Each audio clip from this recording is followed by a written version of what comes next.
Graça e paz, meus amados irmãos, que o Senhor possa abençoar cada um dos nossos amados que aqui chegaram para adorar o nosso Deus, para nós louvarmos as pessoas do nosso Deus, do nosso Senhor Jesus Cristo, nessa noite maravilhosa. Nós estamos aqui numa série de estudos da Bíblia, uma série que nós estamos já, acredito que há 3 domingos, que nós estamos aqui, buscando compreender a profundidade das Escrituras Sagradas, no que tange a mensagem espiritual por trás de cada milagre que Jesus Cristo realizou. Nós já vimos aqui os 2 primeiros milagres de Cristo, que Deus faz, obviamente opera através de Jesus Cristo. A pesca maravilhosa realizada lá no lago de Genezaré, e vimos também a transformação da água em vinho que aconteceu lá na cidade de Caná, também ali na região ali da Galileia, próximo ao lago de Genezaré. Foi ali que o Senhor principiou os seus milagres. Foi naquela região que ele principiou os seus milagres. E dando continuidade a este tema, nós vamos estudar hoje mais um tema da série Os Milagres de Jesus. Saindo para comer. Quem gosta aqui de sair para comer fora? Se eu for perguntar para se eu for pedir para levantar a mão, eu tenho certeza que eu acho, Fernando, que 100% das mulheres vão levantar a mão. Dos homens nem tanto, mas 100% das mulheres vão levantar a mão. Não é, irmã Lourdes? Gosta de comer fora ou não gosta? A mulher quer sair da cozinha, Quer comer fora, com certeza. É bom de vez em quando, viu? Olha, amados, mas não é disso que trata o tema. O tema nós vamos tratar de algo mais profundo, de algo mais precioso nesta noite. E, justamente, para nós tratarmos desse assunto, vamos iniciar aqui com a introdução, dizendo assim: muitos foram os milagres realizados por intermédio de Jesus, o Cristo, o ungido, e muitos desses sinais foram testemunhados por multidões de pessoas em busca de curas e de aprender sobre o reino de Deus. Multidões oriundas de várias cidades foram até Jesus, desoladas e se alimentaram até se fartarem de um alimento espiritual. Olha, amados, multidões de pessoas viram os milagres de Cristo. Nós vimos o primeiro milagre que uma multidão de pessoas viu quando a pesca maravilhosa trouxe inúmeros peixes. Tinha uma multidão escutando Cristo quando ele pregava sentado em um barco. Quando ele estava lá no casamento, havia uma multidão no casamento, quando foi transformado algo em vinho. Também havia uma multidão que o seguia e uma multidão que esperava na cidade. No estudo passado, quando aquela mulher que tinha um fluxo de sangue tocou em Jesus Cristo e foi curada, purificada. A fé dela salvou naquele dia. Não foi isso? Sempre multidões. Aqui nós temos mais uma multidão, o tema de hoje, O texto base aí do tema de hoje, que nós vamos ler, está em Mateus capítulo 14. Mateus capítulo 14. Nós vamos ler aqui. Jesus, ouvindo isto, retirou-se dali num barco para um lugar deserto, à parte. E quando as multidões o souberam, seguiram-no a pé desde as cidades. E ele, ao desembarcar, viu uma grande multidão e, compadecendo-se dela, curou os seus enfermos. Veja que nessa primeira parte do texto, o texto começa dizendo: Jesus ouvindo isto. Ouvindo isto o quê? O contexto vai dizer que ele acabou de ouvir que o seu primo, João Batista, tinha sido decapitado. Ele estava muito triste. Então ele fica sozinho, pega um barco, estava às margens ali do mar de Genezaré, do lago de Genezaré. Então ele atravessa para o outro lado.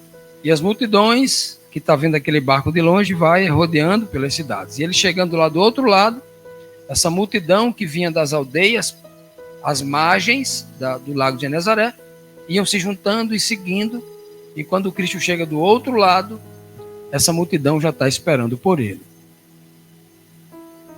Chegada a tarde, aproximaram-se dele os discípulos, dizendo: o lugar é deserto, e a hora é já passada. Despede as multidões, para que vão às aldeias e comprem o que comer. Jesus, porém, lhes disse: não precisam ir embora, dai-lhes vós de comer. Então eles lhes disseram: não temos aqui senão 5 pães e 2 peixes. E ele disse: trazei-mos aqui. Tendo mandado as multidões que se reclinassem sobre a relva, tomou os 5 pães e os 2 peixes e, erguendo os olhos ao céu, os abençoou e, partindo os pães, deu-os aos seus discípulos e os discípulos deram às multidões. Todos comeram e se fartaram. E dos pedaços que sobejaram, que sobraram, levantaram 12 cestos cheios. Ora, os que comeram foram cerca de 5.000 homens, além de mulheres e crianças. Logo em seguida, obrigou os seus discípulos a entrar no barco e passar adiante dele para o outro lado, enquanto ele despedia as multidões. Isso está em Mateus, capítulo 14, do versículo 13 até o 22. Amados, é um texto muito conhecido. É um texto muito utilizado por grandes pregadores no mundo inteiro, em diversas línguas. E eu já ouvi muitos pregadores trazerem esse tema à tona, explorarem esse tema. Mas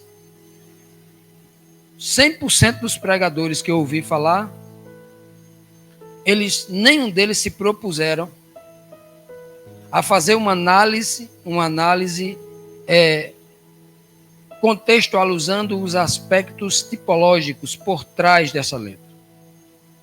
Alguns até usam alguns aspectos, mas a maioria não se propõe, até porque talvez não enxergaram ainda, que Jesus Cristo não pregava somente quando abria a boca. Sobretudo, Jesus Cristo pregava quando ele fazia algo, quando ele realizava um milagre. Há uma mensagem no milagre. Infelizmente, poucas pessoas enxergam isso. Talvez seja porque a maioria das igrejas esteja estimulando os irmãos a olharem para o milagre em si e se colocarem naquela posição de algum dia ser beneficiado da mesma forma como aqueles que foram beneficiados por um milagre. Então as pessoas são estimuladas a dizer assim: tá vendo? Ele curou a lepra, ele pode curar um câncer que você pode ter. Ora, Jesus Cristo multiplicou os pães, ele pode multiplicar a tua cesta básica, a tua feira, a comida da tua geladeira, aumentar o teu salário. Então as pessoas têm muito ido nesta direção, que não é uma mentira. O Senhor pode fazer isso, absolutamente. Só que qual é a mensagem espiritual que Cristo está transmitindo através deste milagre? Cristo veio trazer a solução para uma vida temporária neste mundo? Ou ele veio apresentar o reino de Deus, que é um reino eterno?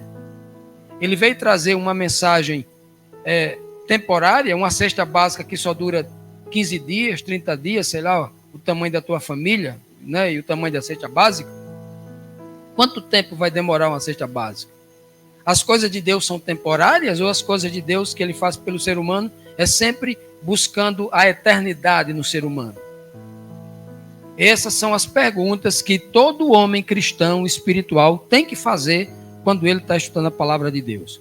Porque Jesus Cristo nunca falou uma palavra temporária.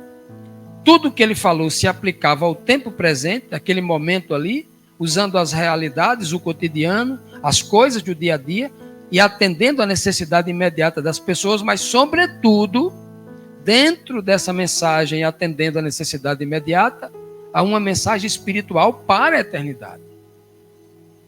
Então, nós precisamos entender isso. É isso que estamos buscando aqui em cada estudo desse. E eu convido você a mergulhar fundo, como foi lá no milagre lá dos peixes, né?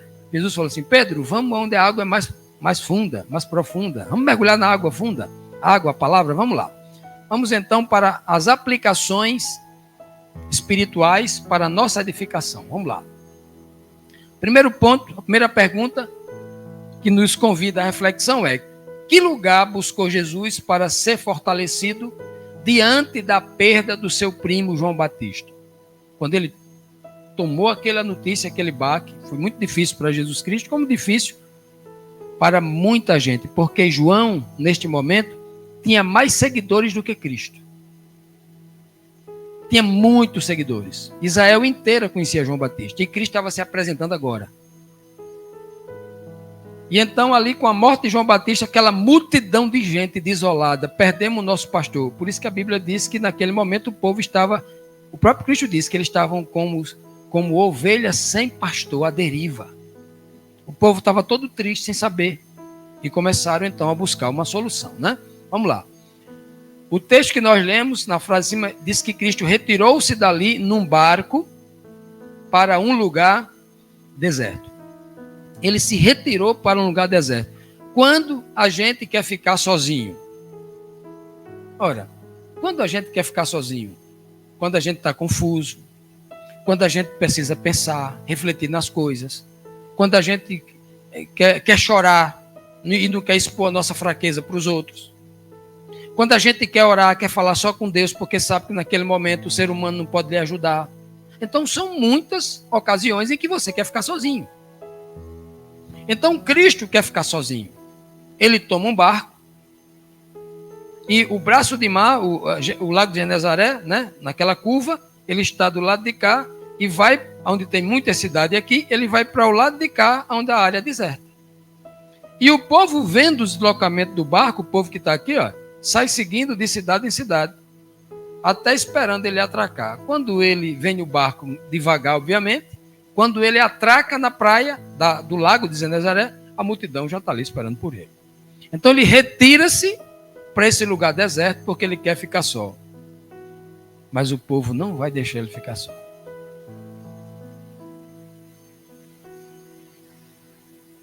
Você já pensou em tirar um final de semana sozinho para refletir na vida, com a sua família, com a sua esposa, com seu esposo?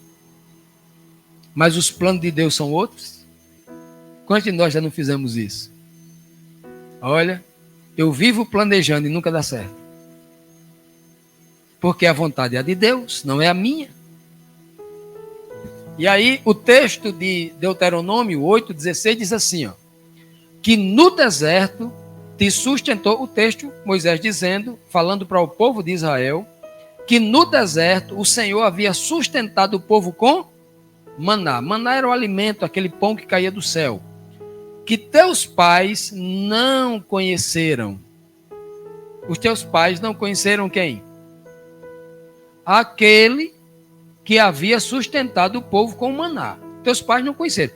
O povo sabia quem era Yahvé? Sabia. Sabia que era o Deus único lá de Israel? Sabia. Mas conhecer a pessoa dele?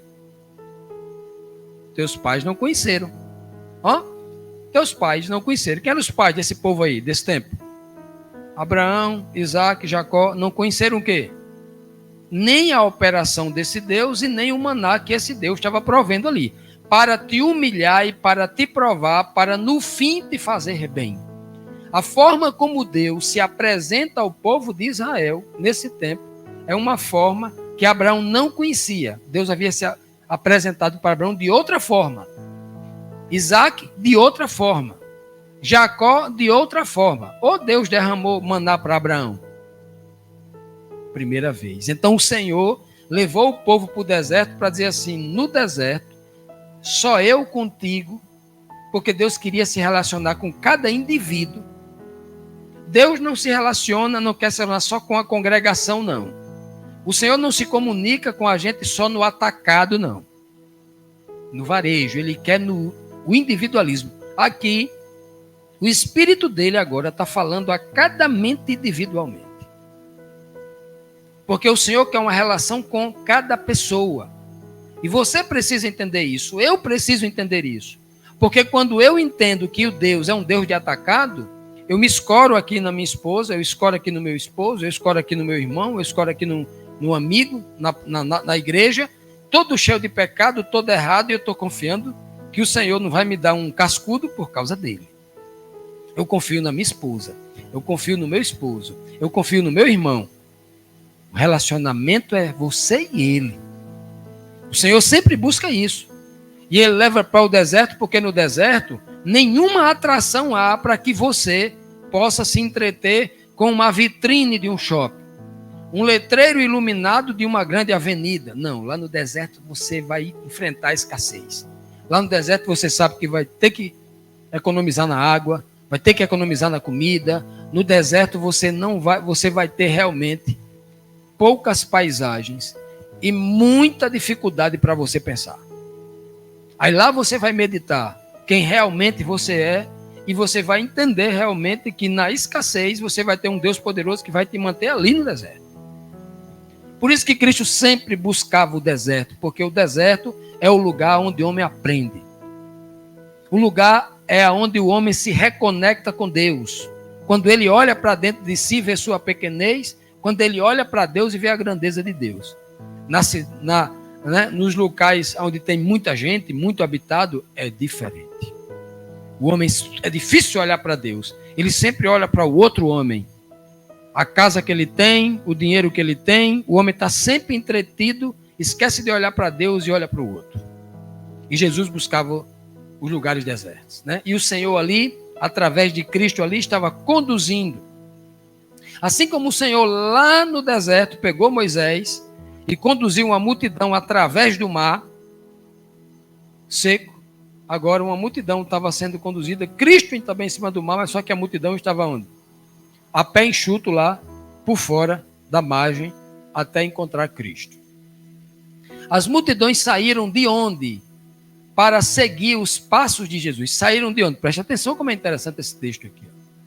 O texto que nós lemos dizia assim, ó, seguiram-no a pé desde as cidades, a partir das cidades. A multidão, ou as multidões no plural, o texto apresenta as multidões no plural, elas saíram das cidades para ir em direção ao deserto para lá encontrar com Cristo. Eles saíram. E aí nós temos uma mensagem muito importante sobre o sair.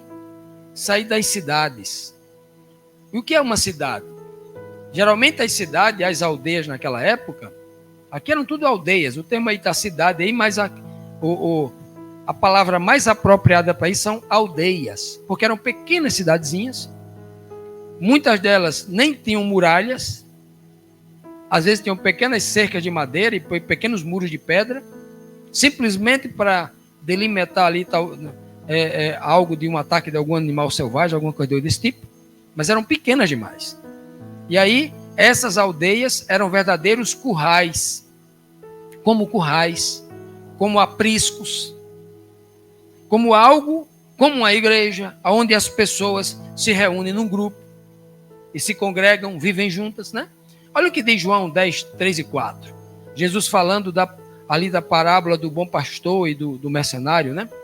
A este, o bom pastor, o porteiro abre a porta. E as ovelhas ouvem a sua voz, a voz do bom pastor. E o bom pastor chama pelo nome cada ovelha. E traz para onde? Para fora do aprisco. E quando o bom pastor tira as ovelhas para fora, as suas ovelhas, ele vai na frente delas, adiante delas. E as ovelhas vão seguindo ele, porque conhece a sua voz. Não é só esse texto. Nós podemos apresentar a você nesse mesmo contexto aqui, mais uns 15 textos na Bíblia mostrando que sempre Jesus nunca traz nenhuma ovelha para o aprisco. Ele está sempre tirando e o tempo todo dizendo, sai do aprisco, sai do aprisco. Até hoje a igreja evangélica não entendeu essa verdade. Porque os pastores estão dizendo assim, ó, povo, venham para o aprisco. Vocês têm que ser comandados por mim, o pastor. Entrem, você está salvo dentro da igreja. Ele falou, não, você só está salvo quando você escuta a voz do pastor. Igreja nenhuma, curral nenhum, aprisco nenhum garante salvação a você. E Cristo faz questão de tirar as ovelhas para fora. Eu não estou falando aqui que vocês têm que abandonar a igreja no sentido de não entrar em nenhum templo, não. A Bíblia manda, tem um mandamento, congregai-vos, congregai-vos. A Bíblia manda congregar. Eu estou falando para você que você não pode ser dependente de nenhum aprisco, de nenhuma instituição, de nenhuma placa de igreja. E nem confiar a sua salvação a qualquer pastor. Porque a salvação de verdade é só quando você escuta a voz de Cristo. A verdadeira liberdade de salvação é quando o pastor pega você pela mão, tira do aprisco e leva lá para os pastos verdejantes. Ovelha não gosta de aprisco, não. Ovelha gosta de pular nos pastos verdejantes. Ela tem que ser livre. Enquanto a ovelha não é livre, ela não consegue entender a mensagem de Cristo. É lá nos pastos verdejantes que o pastor conduz ela às melhores comidas, as melhores ervas, as gramas, as gramíneas mais saudáveis, e depois leva ela para as águas tranquilas, onde não tem urso nem tem lobo. É aí que ele faz o bom pastor. É por isso que ele traz ela para fora. Porque enquanto a gente está no aprisco, o administrador do aprisco está dando ração balanceada. Não está dando a erva. Não está dando a comida de qualidade. E toda pessoa aqui que gosta de comer aqui um caprino, um ovino, tem especialista, viu? Falando nisso. Estou ali olhando para o irmão Elias ali, que ele é um especialista nesse negócio, de comer bode, esse negócio. Ele é cabrito, esse negócio. Coma um cabrito que é cevado, a ração balanceada dentro de um aprisco, ele tem um sabor. Coma um aprisco. Comer um aprisco é difícil, né? Coma um cabrito, uma ovelha, um bode que é criado na relva. Comendo para você ver se não tem outro sabor. É outra qualidade. Como uma galinha caipira, que é criada solta, e como um frango criado em granja, à base de ração. São dois sabores. Entendido isso aí? Então, preste muita atenção na palavra poderosa. Então, o próprio Senhor ali, o Senhor Deus, está conduzindo Jesus Cristo ali, para que, nesse milagre que vai ser realizado ali, esse povo já comece a entender essa plataforma, essa base onde o milagre vai se realizar. Ninguém consegue se alimentar com comida de qualidade no aprisco, não. Ele vai tirar o povo das cidades, das aldeias, para levar lá para o deserto, para lá no deserto, fazer igual Moisés. O Senhor fez com Moisés lá fez chover pão do céu, multiplicou a comida lá para o povo lá no deserto. É o que ele vai fazer aqui. Tira o povo das cidades, leva lá para o deserto, para que lá eles vejam quem é que mantém eles, né? Pois bem, que hora ocorreu o grandioso sinal diante dos olhos daquela multidão, ou das multidões, como diz o texto, né? Chegada a tarde, olha só, a notícia chegou para Jesus Cristo de manhã cedo. João tinha sido decapitado num jantar ontem à noite, que a filha da Herodias havia dançado, seduzido Herodes, e ela pediu a cabeça de João Batista, executaram João Batista naquela festa, naquele jantar. No dia seguinte de manhã a notícia espalhou às margens do mar de Genezaré.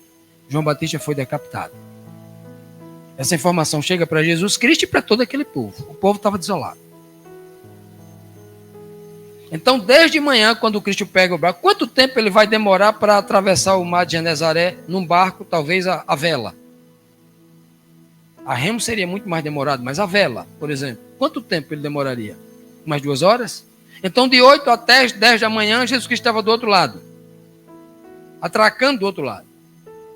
De 10 até 4h30, 5 horas da tarde, Cristo estava curando. O texto diz que ele se compadeceu, ele comoveu-se quando desceu do barco, olhou para aquele povo como ovelha sem pastor, sentindo a falta de João Batista, sem esperança agora, porque a única pessoa que eles tinham fé era... Muitos enxergaram João Batista até como um Messias.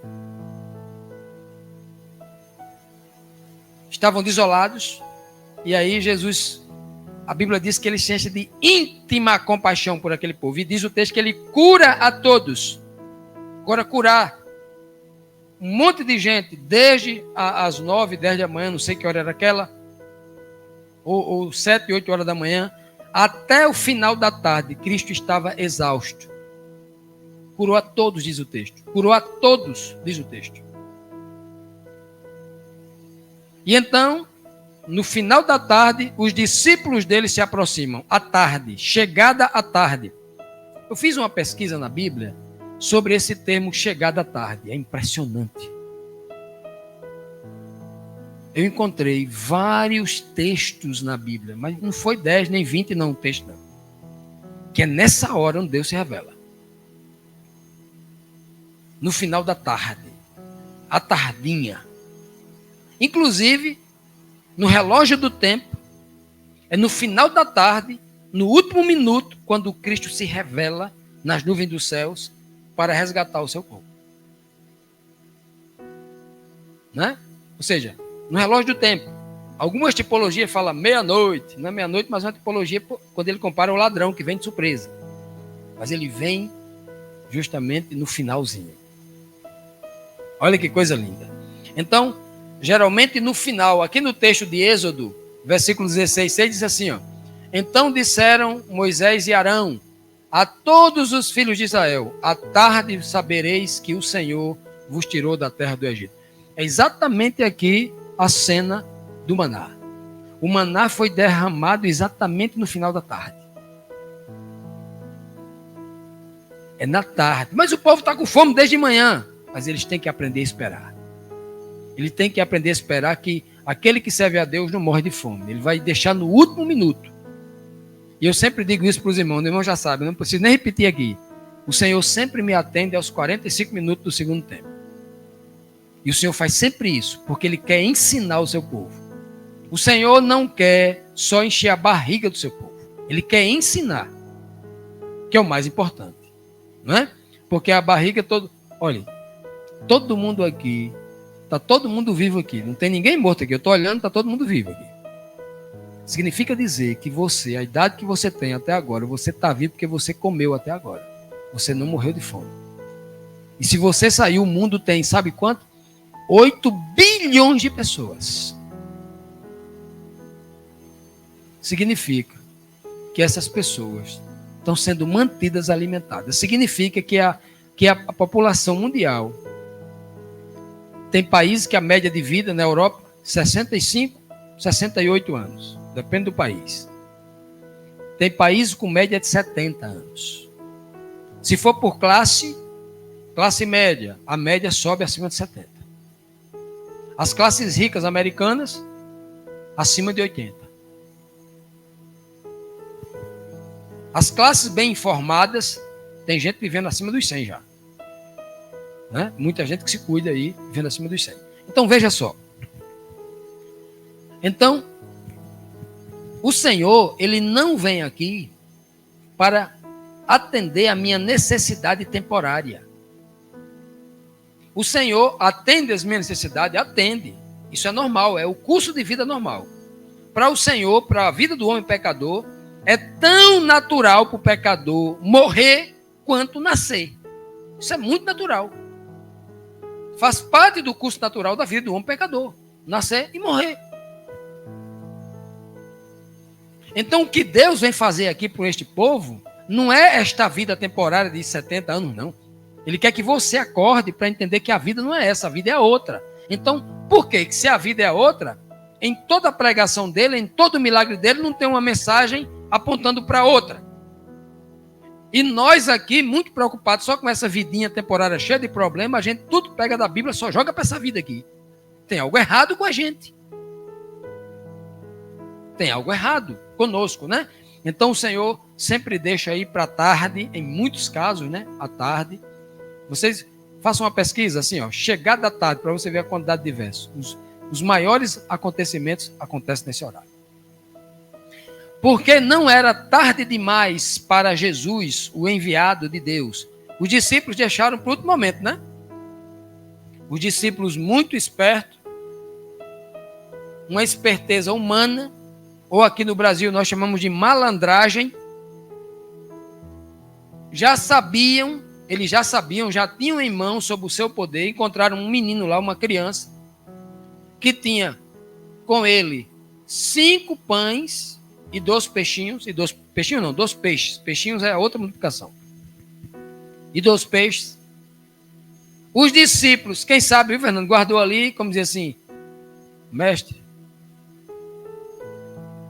dispensa esse povo aí. Só tem o nosso aqui. Estavam preocupados só com o próprio estômago eles. Então, por isso que para os discípulos ali, eles se preocuparam quando chegaram à tarde. Porque no costume lá do Oriente, a principal refeição é a do jantar. Porque você não pode dormir com fome. Porque com fome é ruim dormir. Alguém aqui já dormiu com fome? É ruim, não é, dormir com fome? Muitas vezes ela acorda no meio da noite, a barriga falando com ele. Altas conversas. Roncando feio, não é não? Então, no Oriente, aqueles que comem só uma vez por dia, eles comem, mesmo tendo a comida de manhã, eles deixam para comer às 5, 6 horas, para que eles consigam dormir melhor. Não é? Olha que coisa. Então, no final da tarde, isso aconteceu. A Bíblia diz que, e a hora é já passada. Isso é a fala dos discípulos. Mestre, a hora já é passada, já passou do tempo. Ele está dizendo assim, o Senhor perdeu muito tempo, a culpa é sua. Já passou da hora, o Senhor já tinha que ter dispensado a multidão. A hora já é passada, já passou do tempo. Jesus tinha passado do tempo? Jesus estava atrasado? Jesus estava adiantado? Ou aquele que é conduzido por Deus em tudo pode errar em relação ao tempo? Mas os discípulos agora se colocaram na posição de mestre e agora, quem sabe, estava dando ordem como se Cristo fosse discípulo. Ou então estava ensinando a Cristo. Já é tarde demais. Vamos dizer agora o que o Senhor tem que fazer. Como diz aí na gíria popular, né? O poste agora estava fazendo xixi no cachorro. Os valores estavam invertidos. Ó mestre, já é tarde, passou a hora, despede a multidão. Jesus poderia despedir a multidão? Se Jesus veio para a terra para o quê? Para encontrar as multidões e lançar o pão sobre a multidão, lançar a palavra à multidão, ele vai despedir. Se tudo o que Cristo veio fazer na terra era reunir as multidões para ouvir a palavra de agora, ele vai despedir a multidão. Não tem muito sentido ali para Cristo aquele pedido dos discípulos. Os discípulos estavam completamente equivocados. João 11:39 diz assim, ó, disse Jesus, tirem a pedra, que é a ressurreição de Lázaro. Marta, irmão do defunto, disse para Jesus, Senhor, já cheira mal, porque já faz 4 dias que ele está aí morto, está podre, está fedendo, está em estado... Marta vai dizer a mesma coisa aqui para Jesus. É tarde demais, passou da hora. Era para o Senhor ter vindo quando eu chamei. As duas, tanto Marta quanto Maria, foi encontrar Jesus no meio do caminho e as duas disseram a mesma coisa. Se o Senhor tivesse aqui, ele não tinha morrido. Colocando a culpa em Jesus. É a mesma conversa que Adão fez lá com Jesus no princípio. Foi a mulher que tu me deste, jogou a culpa em Deus. E elas duas estavam da mesma forma ali, de forma inocente, eu sem perceber, diante do sofrimento, elas disseram, olha, se o Senhor tivesse aqui, ele não tinha morrido. Se o Senhor tivesse vindo enquanto ele estava doente, era mais fácil, porque o Senhor sabe curar febre. Mas o cara que está há 4 dias morto é complicado. Já está mais difícil ainda. Já imaginou? Essa era a conversa delas. Para elas já era tarde. É igual a conversa do discípulo. Passou da hora. Aí eu pergunto para vocês. Para muita gente que está doente, que está com problema, que diz que crê em Cristo, para muita gente já não está achando que passou da hora?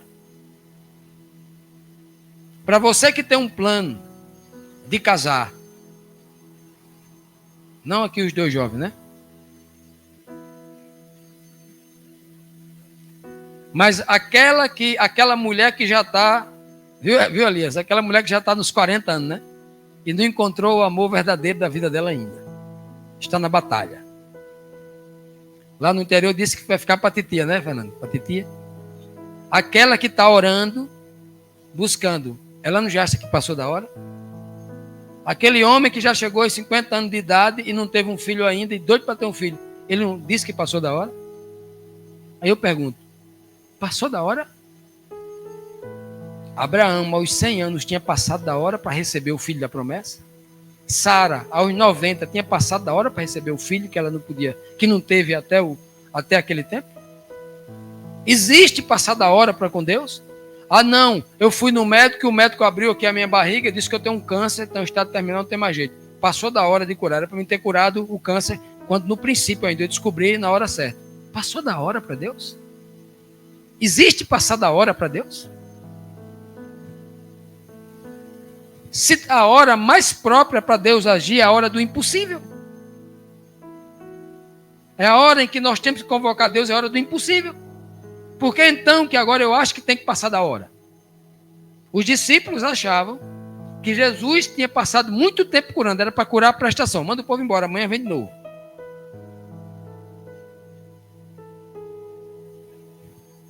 Como se Jesus ia perder uma oportunidade daquela que o Senhor estava usando ele para salvar a gente. Porque Cristo não só curava, ele salvava. As pessoas que tinham fé não recebiam só a cura física, recebiam também a salvação. Ia perder a oportunidade de salvar uma pessoa? Você vai perder a oportunidade de salvar uma pessoa porque chegou a hora do teu almoço? E você vai preferir almoçar do que salvar aquela pessoa que está comendo da palavra e entendendo a salvação? Nós vamos pensar nisto. Pois bem, por que as pessoas não deveriam se ausentar de Jesus para buscar comida? Por quê? Olha o que os discípulos dizem. Mestre, despede as multidões para que elas vão às aldeias e comprem o que comer. Ora, meus irmãos, os discípulos estão mandando, dizendo assim para aquele povo: volte para a Babilônia e sejam cúmplices dos seus pecados e participem dos seus flagelos. É assim que estão fazendo o caminho contrário? Se o povo já saiu das aldeias para encontrar com Jesus Cristo, eles estão mandando de volta para as aldeias. Se o povo saiu da aldeia para comer a verdadeira comida com Jesus Cristo, agora eles estão mandando o povo de volta para a aldeia. É assim que o religioso faz. Quando ele encontra você na rua, a primeira coisa que ele pergunta: qual é a tua igreja? Qual é o nome da tua igreja? Porque eu quero mandar as pessoas para a igreja. Eles não querem mandar a pessoa para Cristo lá no deserto, não. Porque o povo não gosta de deserto. O povo gosta da comodidade dos redios, das cidades, das aldeias, dos currais. Não é assim? Os discípulos estavam mandando que Jesus, pedindo que Jesus mandasse o povo de volta às aldeias. Se o povo já tinha vindo de lá, em busca de comida, Jesus ia mandar eles de volta, não tem sentido. Para Jesus, não. E eles dizem mais: e comprem comida. Sabe o que a Bíblia diz? Vinde a mim, está lá, ó, e comprem de mim pão sem dinheiro. É a promessa lá em Isaías. Eu acho que Amós também fala disso. Comprem pão sem dinheiro, vinho e leite sem dinheiro. O texto diz. Ora, quem dá essa... E olha que tem um significado espiritual, viu? O pão, o vinho, tem um significado espiritual. O leite, o conhecimento básico da palavra. O pão, o conhecimento da palavra no sentido espiritual. E o vinho, o batismo com o Espírito Santo, para entender a palavra numa profundidade que só o homem que é batizado consegue entender. E aqui no texto de João 6,35, Cristo fala assim, ó.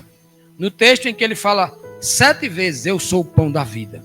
Capítulo 6 de João. E no mesmo texto que ele vai dizer lá, quem comer a carne do Filho do Homem tem a vida eterna e tem a vida em si mesmo. É o único texto que ele diz isso.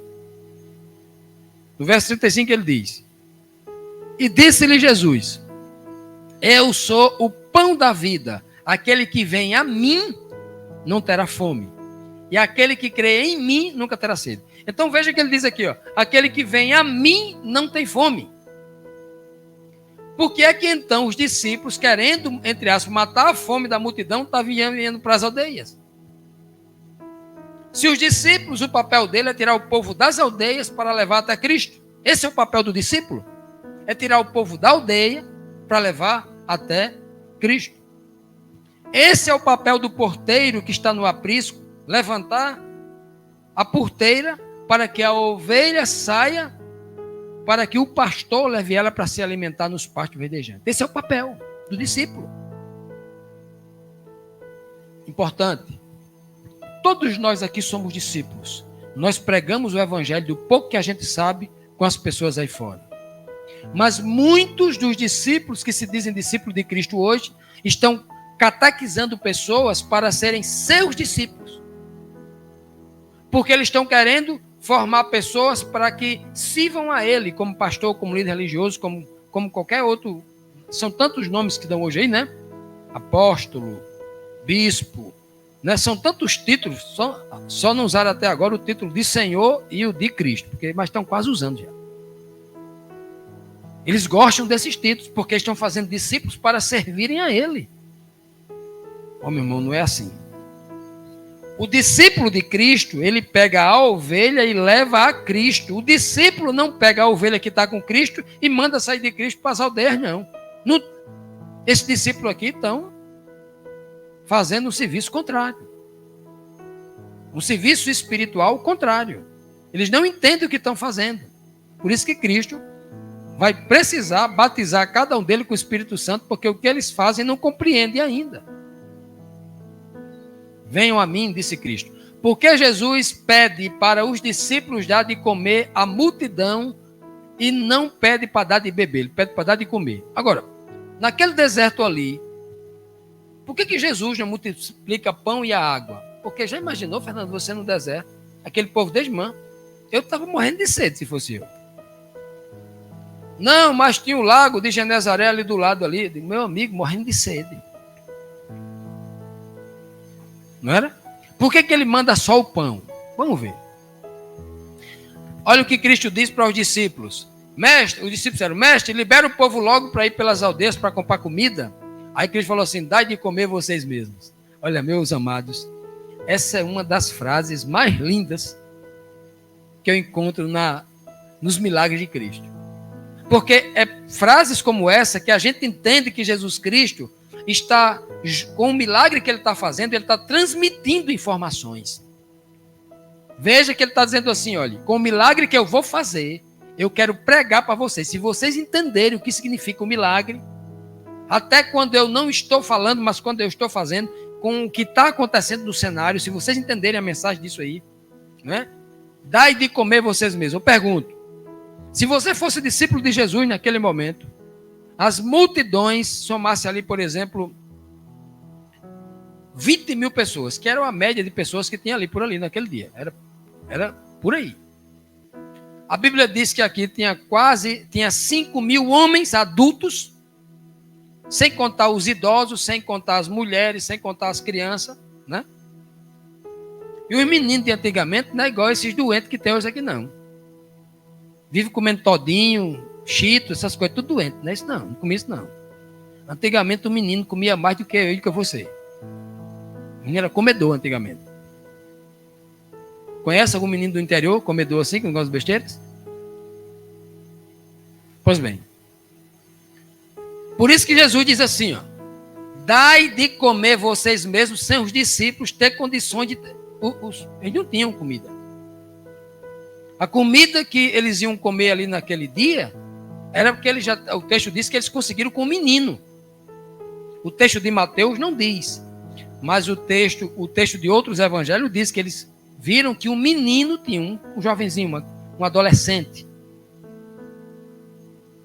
E eles pegam, talvez compram, isso é um menino, né? Esses 5 pães. Então eles não tinham.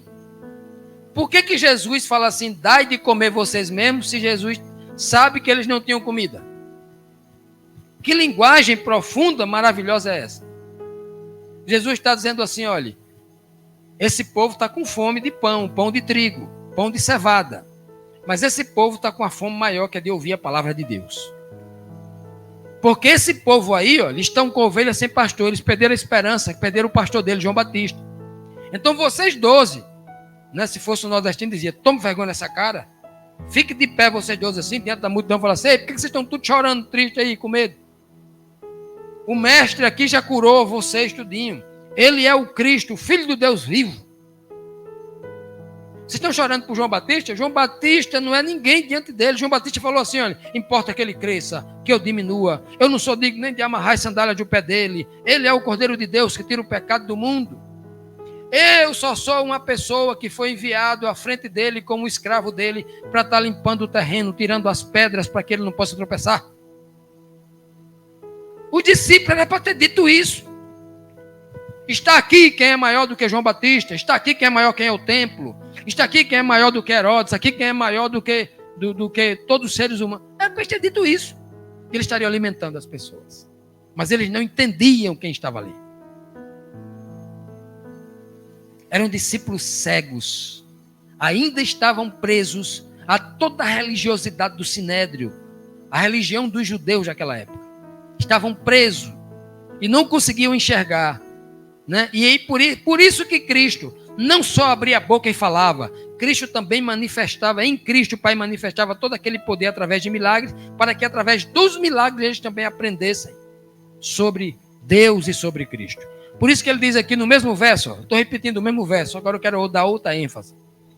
E Jesus disse, eu sou o pão da vida, aquele que vem a mim não terá fome, aquele que crê em mim não terá sede. Porque a comida aqui nesse contexto é o primeiro conhecimento da palavra, é o conhecimento da palavra dogmática, é você conhecer o dogma, a doutrina, saber o que é certo e errado. Agora a sede, que é matada com a água, que significa a palavra no sentido espiritual, ou o vinho, que é o tipo do Espírito Santo, que é a palavra interpretada na sua mente com a ação do Espírito Santo de Deus. É o crer. Está aí o crer. Ó. Ele diz, aquele que vem a ele, abriu a palavra, todos vieram aqui para ouvir a palavra. Aqueles que vieram aqui e ouviram a palavra estão se alimentando do pão. Mas aqueles que veio aqui hoje, ouviram a palavra, entenderam e creram, bebem. Tem acesso ao Espírito. Ou o Espírito Santo não é dado através de uma chuva, água. Entendido? Posso avançar? Por isso que Cristo fala, dai de comer você mesmo. Por que então 5 pães e 2 peixes? Vamos então para o texto que diz assim. Os discípulos disseram, ao escutar, dai de comer você mesmo. Ao discípulo, como é que a gente vai dar de comer? Não temos aqui, senão apenas 5 pães e 2 peixes. Como 5 pães e 2 peixes vão alimentar uma multidão incontável? Olha, se uma criança estava com 5 pães e 2 peixes, porque aquele menino ia comer aquilo tudinho, é o comer de uma criança. Você duvida que um menino possa comer 5 pães e 2 peixes? Tu acha que pode, Fabiano? Pode comer? O menino pode comer 5 pães? Perguntei a quem gosta de comer. É fácil. Não é muito fácil? Porque o pão de antigamente era um pão assim, ó, desse tamanho aqui, ó. Até hoje eles fazem assim, pegam uma pedra redonda, quente, mete o fogo debaixo, passa uma gorda ali, uma massa, molha ali em cima, vai assar em cima, tira aquela broa, aquele brote. Aqui no Nordeste chama brote, broa. Bem fininho. Aquilo ali para comer 5 é bem ligeirinho. E com peixe? Aí é aquele jeito, não? Ó. Então, o texto diz assim, ó. Porque, o texto de Gênesis 45, vocês falam assim, ó. Porque já houve 2 anos de fome no meio da terra. E ainda restam 5 anos em que não haverá lavoura, nem cega, nem colheita. Eu peguei essa tipologia aqui do livro, que é a visão que José tem lá, o sonho que Faraó tem, lembra? Das 5 vacas gordas e das 5 vacas magras que vem que devora as 7, desculpa. As 7 vacas magras, gordas, que se levantam, aí depois se levantam 7 vacas magras que devoram as 7 vacas gordas. Lembra dessa visão? Desse sonho que o Faraó tem? E que José vai interpretar? A visão que ele tem de 5 pés de espiga, que são pés de espigas gordos, que dá o fruto, né? E depois sobre mais 7 pés de espigas mirrados, secos, que devoram. Lembra desse sonho? Aí José vai lá, interpreta o sonho e fala assim: Faraó, você vai ter 7 anos de fartura, 7 anos de escassez. Então pegue um homem sábio do seu reino que possa administrar tudo isso.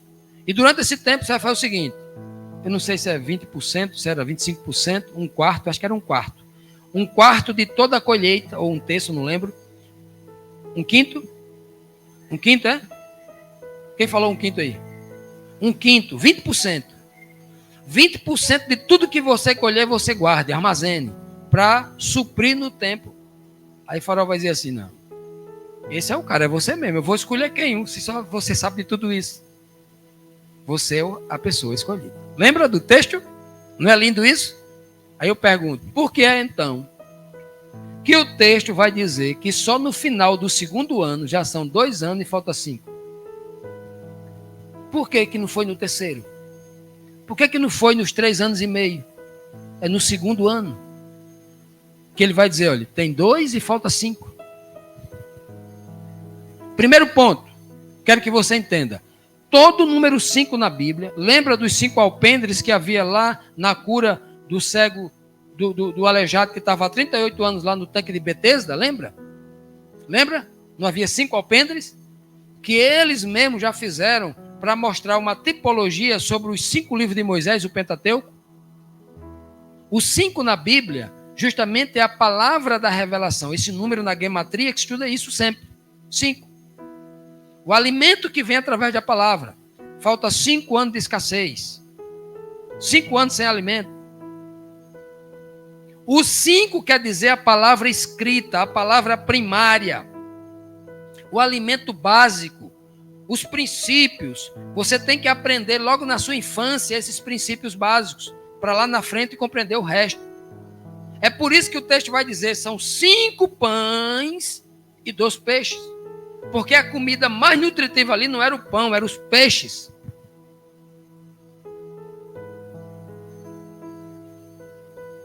O que mantém o homem não é o carboidrato, o pão, mas o peixe. Quem assiste aqui um seriado aqui, que já assistiu, um seriado chamado Largados e Pelados? Já assistiram? Não é interessante? O povo é jogado na selva para morrer de fome, né? E tem que viver lá 20 dias, não é? Tem que viver lá.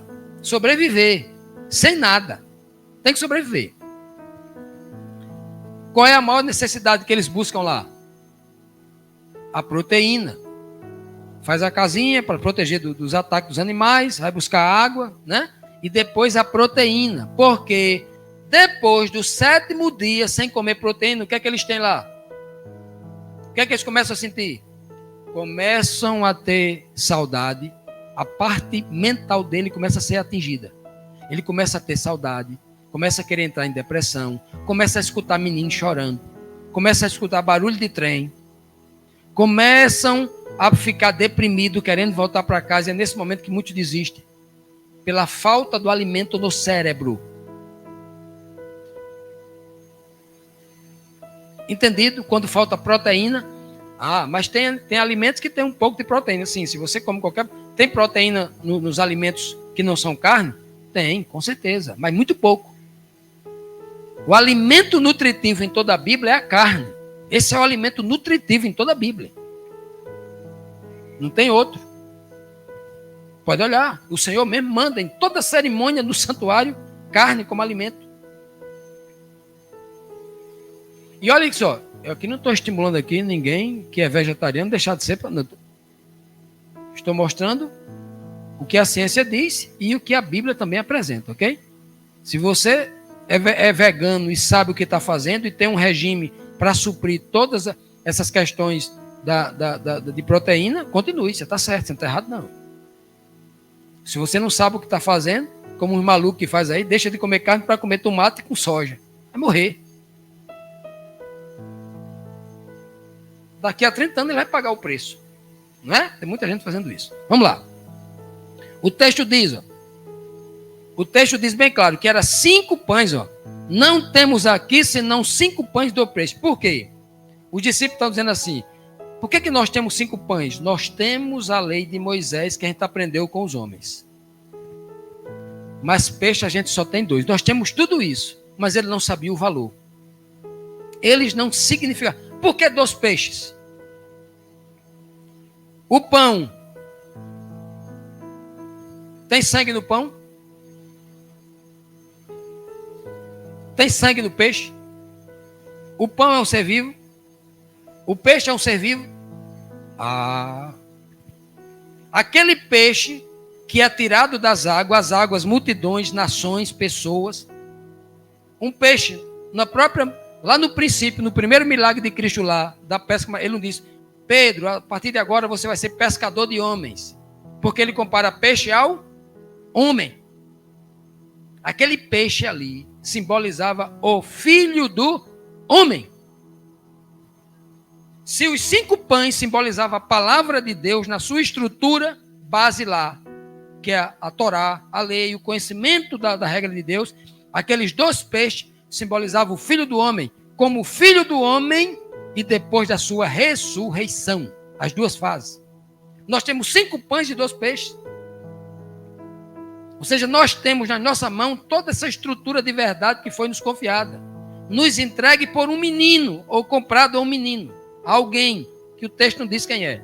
Não diz o nome, não endereço, nem nada. Uma providência da parte de Deus chegou na mão deles ali. Olha que maravilha. Nós temos isso para alimentar o povo. Mas ele sabia o que fazer?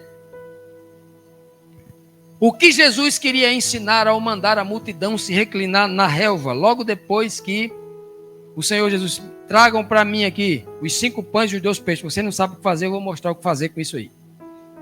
A Bíblia diz, Jesus disse: discípulos, digam às multidões que se reclinassem sobre a relva, sobre a grama, porque não tem grama, né? Mas é uma espécie de um capim suave, né?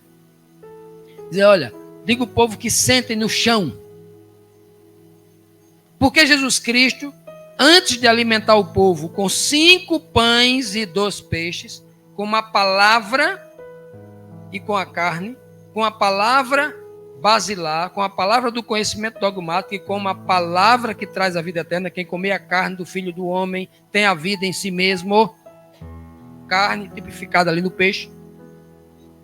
Aí o texto diz aqui, 1 Pedro 5, 6, 7, Pedro fala assim, ó: humilhai-vos, pois, debaixo da potente mão de Deus, para que a seu tempo vos exalte, lançando sobre ele, sobre Deus, toda a vossa ansiedade, porque ele, Deus, tem cuidado de vós. Então, Pedro diz que quem cuida de nós, nos dando a comida, a bebida, a proteção, a cura, a salvação, é Deus.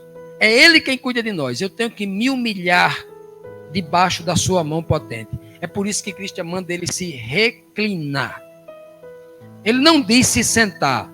O texto reclinar ou prostrar, existe o prostrar para adorar, existe o prostrar de cama quando está doente, e existe o prostrar no sentido de sentar para descansar.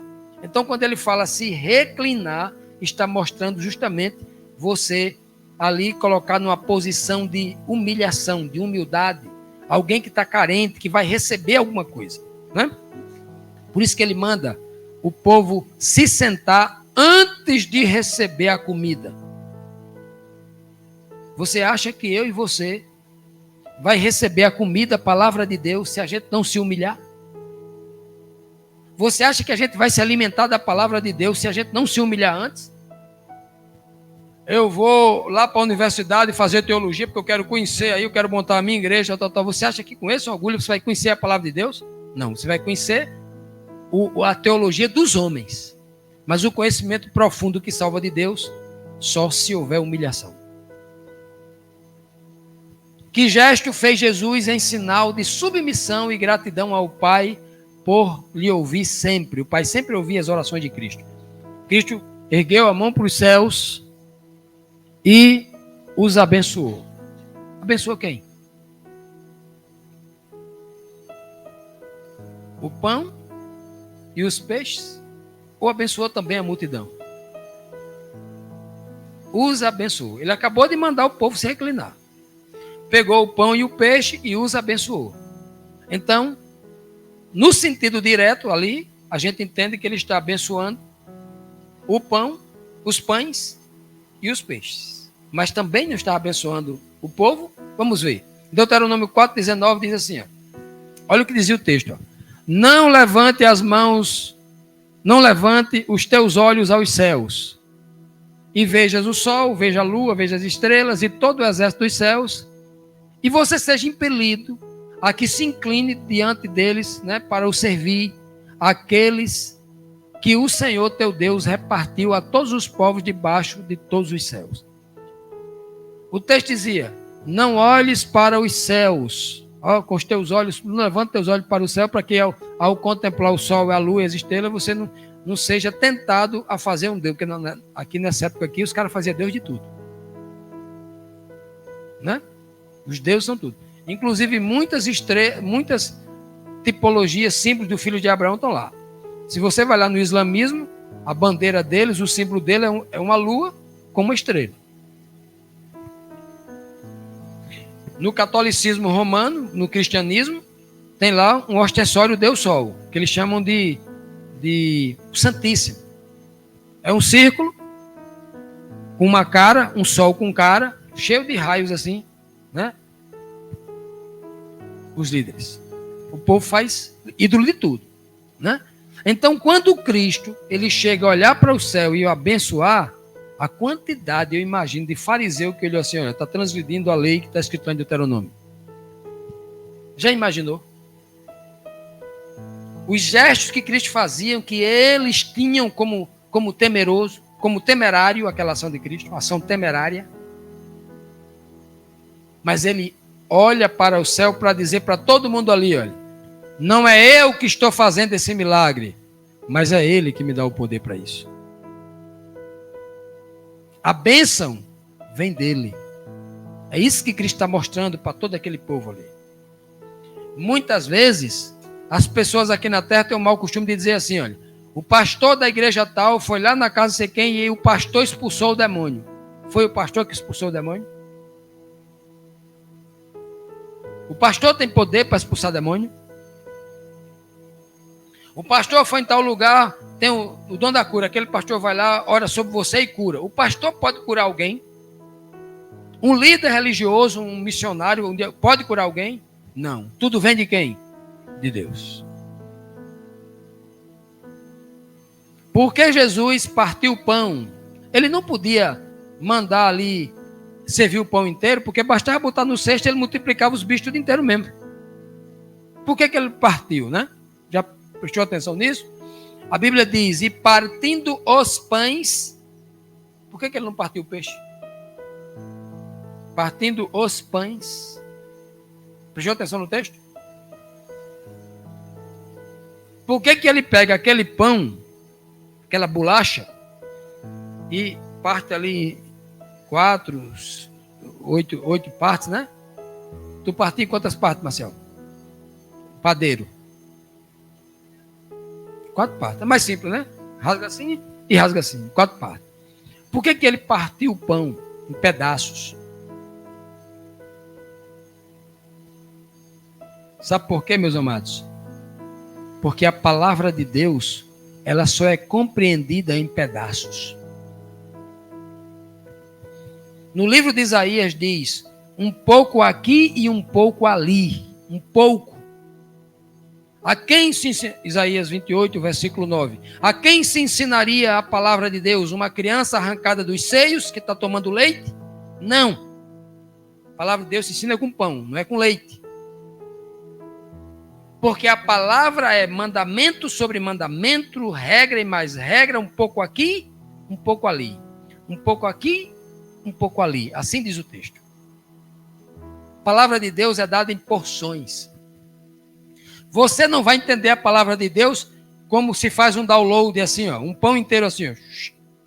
O Espírito vem e coloca sem você ter lido, sem você ter estudado, porque tem igreja pregando isso.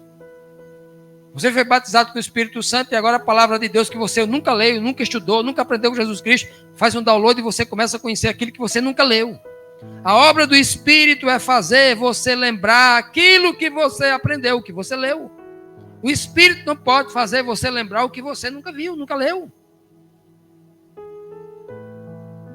Entenderam esse detalhe? Então Cristo vai partir o pão, justamente para mostrar que é porções. Hoje eu estou pregando para vocês aqui sobre isso. Aí daqui a 10 anos eu estou pregando para vocês um outro assunto que entra esse tema. Aí você já ficou na memória isso que você aprendeu hoje. Aí com uma peça que eu estou pregando lá daqui a 10 anos, o Senhor com o seu Espírito, porque é o Senhor quem ensina, Ele vai lá na sua mente e junta as peças e você recebe aquela compreensão naquele dia. E naquele dia você recebe o refrigério. Quando você recebe aquela compreensão, você recebe o toque de Deus. Porque é assim que Ele age. Em porções, em pedaços. Mas, diz o apóstolo Paulo em 1 Coríntios 12, 11, mas um só e o mesmo Espírito opera todas estas coisas, repartindo. Repartindo vem de partir. Repartindo particularmente, ou seja, a cada um. E a cada um como quer. É assim que Deus opera. É por isso que Cristo parte. O pão, que é tipo de palavra. A tipologia da palavra é o pão. O gesto de Jesus demonstra que tudo o que ele aprendeu com o Pai aplica aos seus discípulos. Será que isso é válido aqui? Vamos ver. Olha o que diz o texto.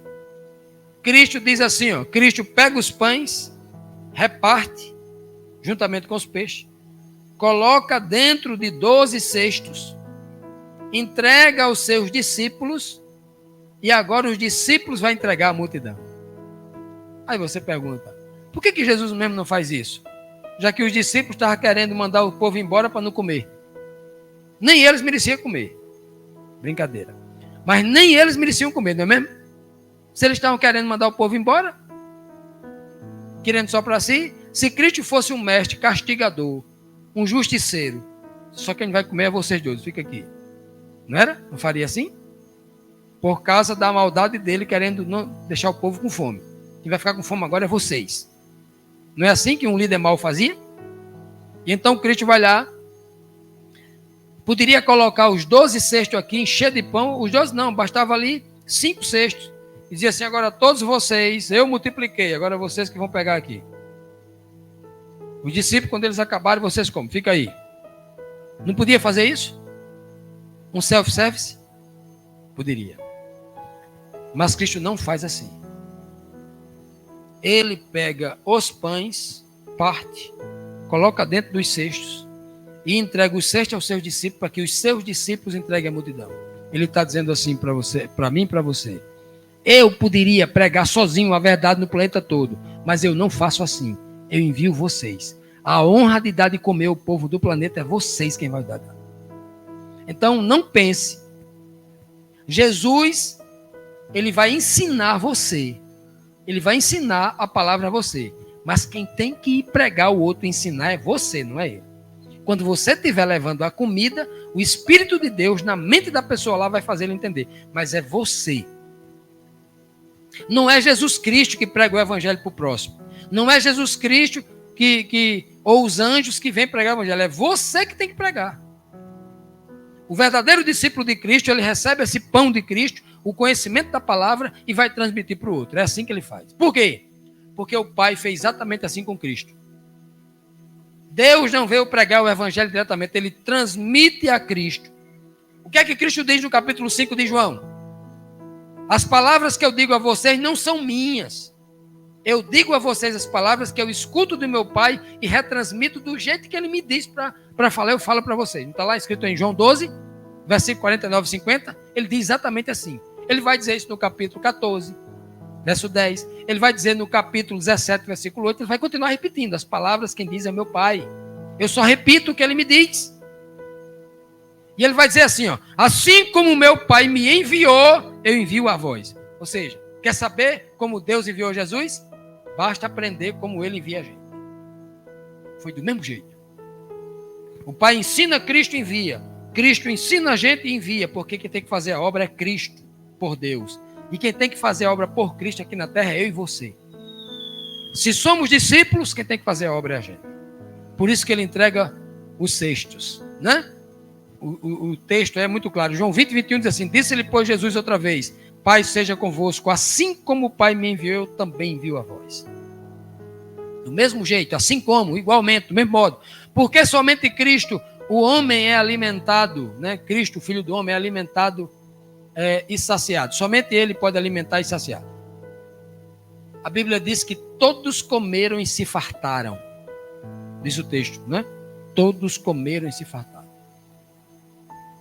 Jesus respondeu e disse: na verdade vos digo que me buscais, não pelos sinais que vocês viram, mas porque comeste do pão e vos saciaste.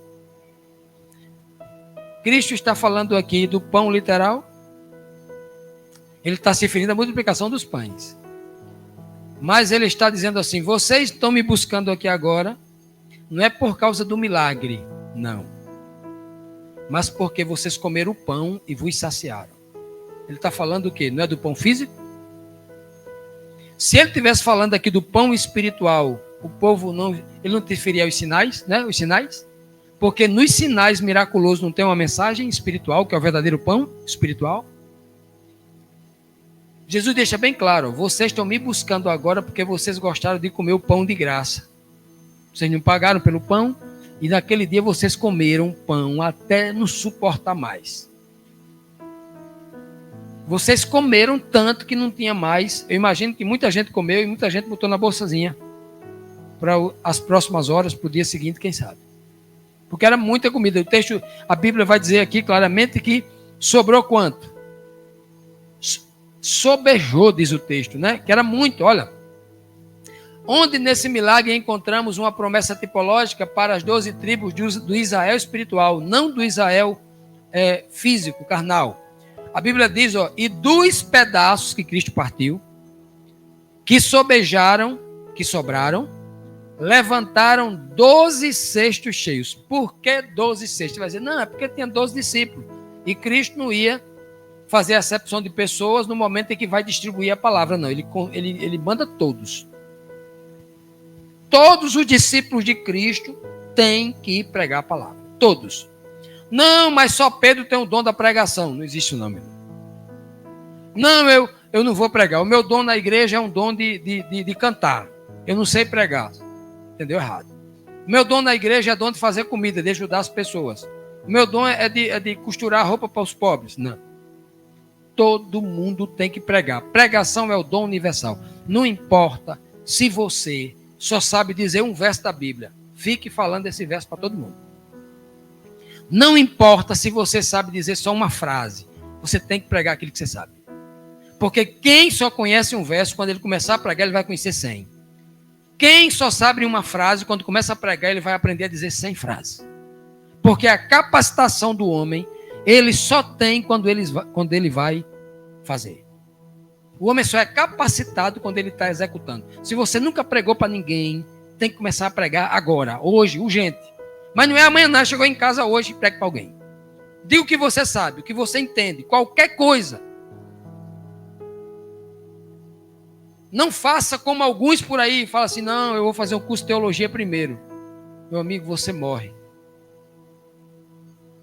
E você não consegue pregar, nem salvar ninguém, né?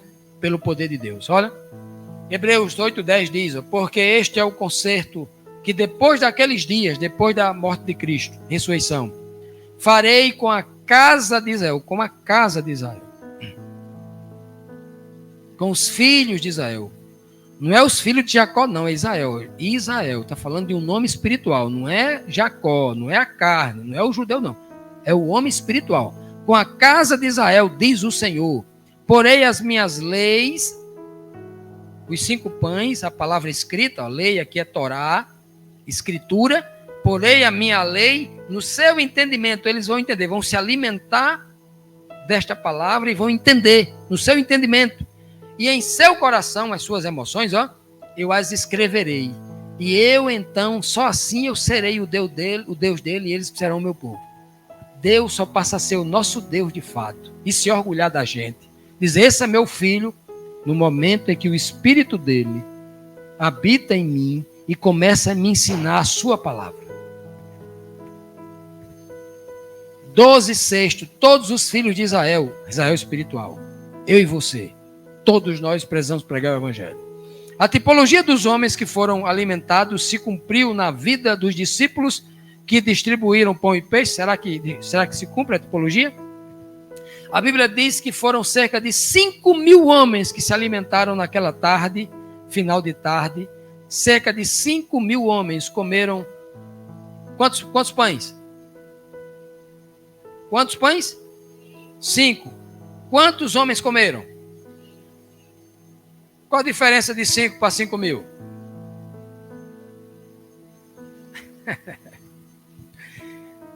A Bíblia está mostrando que para cada pessoa, viu, Fernando? Para cada pessoa, o Senhor tem a alimentação certa. São só 5 livros. A palavra de Deus está resumida na Torá, os 5 livros. E esses 5 livros contêm a palavra de Deus. E esta palavra de Deus alimenta milhares de pessoas. Se naquele dia tivesse um número ali exagerado de pessoas, o texto ia dizer, havia ali 5 bilhões de pessoas, porque tinha que ser 5. O número milhares na Bíblia quer dizer um número incontável. Milhares na Bíblia, 1000 na tipologia quer dizer um número incontável. Quando a Bíblia fala 144.000, está dizendo um número incontável. 12 vezes 12.000 dá 144.000. Ou seja, 12 tribos vezes um número de milheiro incontável. Não tem como você contar. Essa é a tipologia bíblica. E Jesus está dizendo assim, no milagre, para todo mundo assim, olha. Ninguém passa fome diante da palavra de Deus. Todos, mas multidões incontáveis. E ele diz assim, só quem? Só dos homens. 5.000 homens. Homens no sentido aqui de humanidade. A palavra que é dado para a humanidade. É por isso que ele não cita, né? Tinha 10.000 mulheres, tinha 15.000 crianças. Não diz o texto. Só diz 5.000 homens, o chefe do lar. Aquele que tem a capacidade de pegar uma espada e ir para a guerra. Essa, no censo, isso é o que eles estão dizendo aí. 5.000 homens. Prontos para ir para a guerra. Todo aquele assim é alimentado por Deus. O que fez Jesus logo depois de alimentar a multidão através dos seus discípulos? A Bíblia diz assim, ó, os seus discípulos, ao entrar no barco e passar adiante dele, vai para o outro lado. Que 2 textos lindos, né? Olha só. Na Bíblia, passar para o outro lado está falando de transformação. Entrar para um estado de liberdade. O povo de Israel, quando estava no Egito, atravessou o mar e passou para o outro lado, eles foram lá para o outro lado encontrar a liberdade. Encontrar o pão verdadeiro, encontrar o conhecimento verdadeiro, encontrar a relação verdadeira lá do outro lado. Então, passar para o outro lado na Bíblia significa dizer para um outro estágio, onde você vai conhecer. E Cristo manda eles irem na frente. Vai na minha frente, vai adiante de mim. Ou seja, vá pregar o evangelho. Fique tranquilo, que vocês não estão só nem desamparados, vão na minha frente. Isso é fé. Ir para o outro lado. Então, 2 coisas que ele fala aqui, olha. Entrem no barco e vá adiante. Agora, para um discípulo é fácil ir adiante? O mestre não tem que ir na frente? Mas o mestre já veio na frente no início do milagre. Ele pegou, a Bíblia diz que ele foi adiante do povo no barco lá para o outro lado. Depois que ele vai à frente, depois que ele alimenta os discípulos e alimenta a multidão, agora depois que eu fui alimentado com esta palavra, agora eu preciso tomar a dianteira. Eu preciso tomar a iniciativa. Eu preciso decidir dentro do meu coração que eu tenho que ir pregar o evangelho. E na frente. E na frente não significa ser maior que Cristo, mas confiar nele e ir sozinho na frente fazer o trabalho que tem que ser feito. Amém? João 5,24 diz: na verdade vos digo que quem ouve a minha palavra e crê naquele que me enviou tem a vida eterna. E não entrará em condenação, mas passou da morte para a vida. Aqui está o passar para o outro lado. É você deixar a morte do lado de cá e passar para a vida que está do outro lado. A grande tipologia bíblica, né? Então, amado, que principais ensinamentos nós vamos resumir de tudo que nós estudamos hoje aqui nesta noite sobre a multiplicação dos pães. Quais são os principais? Primeiro, eu vou citar aqui 7, mas vocês podem criarem aí mais 10 aí, não tem problema. O primeiro ensinamento que eu tiro para mim é que o alimento espiritual ele é mais necessário para o homem do que o alimento material. O alimento material só dura 4 horas. O estômago, o corpo faz a digestão e joga para fora, vira lixo. O alimento espiritual é para a vida eterna. O alimento material só me dá uma vida de 70 anos, mas o alimento espiritual me dá a vida eterna. Não há alimento mais necessário que o espiritual. Só por meio de Cristo nós somos alimentados. Não é por meio do seu professor da universidade, não é por meio do líder da sua igreja, não é por meio do Fábio Amaro. É só por meio de Cristo. Se Cristo não for o mestre da sua vida, se ele não ensinar você, com certeza você não vai aprender a verdade eterna. Ele, Jesus Cristo, nos dá primeiro para nós darmos aos outros depois. Primeiro Cristo entrega o pão para a gente. Jesus não vai fazer o trabalho por nós não, viu? Senhor, toca o coração daquele meu irmão, meu amigo que está lá no bairro do centro. Não, vá você lá. Você quer que Jesus pregue? Faça o seu trabalho? Vá você pregar. Você pode até orar e dizer, Senhor, toca o coração daquela pessoa que é muito duro, e ela me fazer um convite para tomar, nem que seja um cafezinho lá, para eu um lanche, um suco, para que eu vá lá e pregue o evangelho para ela. Né? Mas você tem que pregar. Não é Jesus que vai fazer o seu trabalho. Jesus já faz o trabalho dele, que é muito pesado. Falta a gente fazer o nosso. 4. O alimento só é dado na hora certa. Final da tarde. O alimento não é dado de manhã. Jesus não teve nenhuma pressa. Eita, chegou o povo aqui, não vou curar você depois. Chega, vamos fazer logo a multiplicação do pão e vamos. Não, é na hora certa. Muita gente que já veio nesta igreja, nós apresentamos assuntos teológicos de alta profundidade, mas a pessoa não assimilou, porque a cabecinha dela estava cheia de questões que aprendeu errado por aí afora, e o espírito dela não estava preparado para assimilar aquela alimentação ali. Não era o momento para ela, a hora era errada, e o alimento não serve, tem que ser na hora certa. O Senhor só dá o alimento na hora certa. Ele serve a comida no deserto. Sempre ele serve a comida reservada, porque é só você e ele. No horário lá no Apocalipse ele fala assim, eis que eu estou à porta e bato. Ele diz assim, eu estou à porta, eu com meus 12 discípulos e 1000 anjos vêm entrar na tua casa para almoçar. Não. Eu sozinho estou à porta do seu coração e bato. É só eu e você. A gente vai jantar junto. Eu quero estar jantando com você e conversando com você. É só eu e você. Ok? Então, ele no deserto, na solidão, só os dois ali para aprender. É necessário se reclinar em humildade. Nós, assim como aquela multidão ali, é necessário que nós nos reclinemos, sentemos para comer. Quem é que vai hoje ler a Bíblia? Lê a Bíblia aqui, deixa eu pegar aqui a minha Bíblia aqui, aí pega a Bíblia no celular, aí lê um verso bem rapidinho. Vixe, eu vou fechar a Bíblia aqui, que já está chegando umas mensagens do WhatsApp aqui, e chegou uma mensagem no Facebook, eu vou gastar meu tempo aqui com o WhatsApp e o Facebook. Que é melhor. Tem gente que come correndo, a Bíblia come correndo. Jesus manda sentar. Sente, porque quem senta não tem pressa. Tem que se alimentar sentado. A palavra de Deus tem que ser sentado. Eu só como às pressas. Eu almoço às pressas. Se eu comer em pé, às pressas. Muito difícil você ver eu em casa sentado numa mesa para comer. Muitas vezes no sofá com o prato aqui na mão, aqui, ó. Igual aqueles boia fria que fica assistindo ali, porque aproveitar o tempo que eu tenho para me atualizar de alguma reportagem, alguma coisa. Sempre faço assim.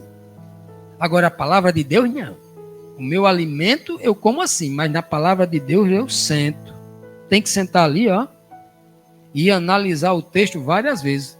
Às vezes eu leio o mesmo versículo mais de 10 vezes, analisando palavra por palavra. Tem que saborear. Sabe, o nutricionista disse que você tem que colocar uma colher um talher, um garfo de comida na boca e tem que mastigar 32 a 33 vezes.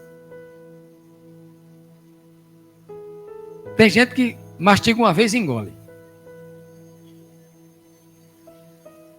Não é assim? A palavra, se você está comendo, como quem come macarrão, sabe aquele macarrão que faz daquela chupada e o bicho desaparece? Não é assim não. A palavra de Deus tem que comer, saboreando, e fazer igual os animais chamados vacas. As vacas que comem o dia todinho, vai lá para o curral, aí regurgita, traz para a boca e começa a mastigar de novo. Vai dormir de noite e fica mastigando, remoendo. Né? O nordestino chama remoendo, né? A Bíblia fala ruminando aquilo ali que você aprendeu. Né? E por último, receber os pedaços. Não seja agoniado, não seja olho gordo. Não queira entender a Bíblia do dia para a noite, não. Vá saboreando os pedaços. Não tenha pressa, não. Não tenha pressa para comer, não. Para comer tudo de uma vez, não. Jesus ensinou em 3 anos e meio, porque ele foi dando comida em pedaços. É por isso que a gente está distribuindo os pedaços aqui a cada domingo. E vocês estão sendo alimentados. E eu estou sendo alimentado. Que o Senhor, meus amados, nesta noite, possa nos abençoar, possa nos conduzir em toda a verdade. Eu quero concluir dizendo, o alimento físico só atende às necessidades da carne que tem prazo de validade e morre. Mas o alimento espiritual nutre para a vida eterna, sendo Jesus, sendo o mais importante e necessário dos alimentos. Jesus quer multiplicar esse alimento espiritual em nós, dando-nos o conhecimento da palavra de Deus. Depois de nutridos com a verdade, então podemos alimentar os nossos semelhantes logo em seguida. Porque primeiro quem tem que se alimentar? Nós. Depois de alimentados, com os cestos nas nossas costas da palavra de Deus, a gente vai distribuir para os outros. E olhe que muitos de nós aqui já está com o cesto cheio. Tem que distribuir comida para quem está precisando. Amém? E o Senhor nos abençoe.